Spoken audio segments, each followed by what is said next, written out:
Je veux pas me emprunter des chemins qui sont pas aménagés, parce qu'il faut savoir qu'un fauteuil, ça crève. Accéder à la forêt relève parfois du casse-tête pour les personnes à mobilité réduite. Avec les racines, les pommes de pin ou comme ici en bord de mer, le sable, difficile de rentrer profondément dans les espaces boisés. On peut quand même aller dans la forêt, mais après, on ne peut pas aller dans les pistes faites pour les randonnées pédestres, etc. Les pistes cyclables deviennent une voie privilégiée, mais pas question pour les personnes à mobilité réduite d'imposer des aménagements partout en forêt. On est à l'abri du vent, on est quand même en contact avec la forêt. On peut entendre les oiseaux chanter. Je comprends parce qu'on ne peut pas tout faire non plus pour les handicapés. La nature fait sauvage. Il ne faut pas tout bétonner non plus. Du côté de ce public, le problème est tout autre. Atteints de surdité, il n'est pas toujours facile pour eux de se familiariser avec ce qui nous entoure.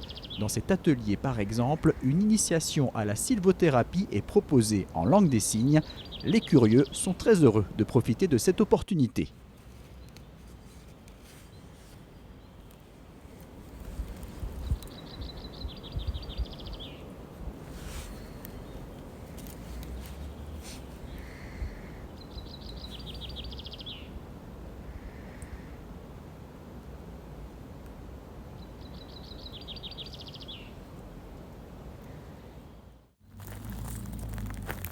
Une personne sur 7 de plus de 15 ans est considérée comme handicapée en France.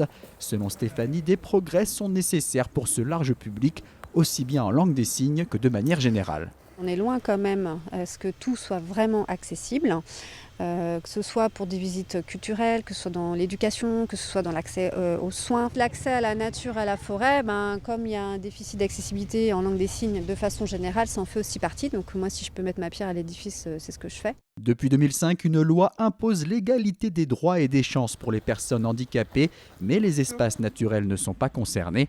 L'Office national des forêts propose toutefois un label tourisme et handicap décerné aujourd'hui à plus de 60 sentiers français.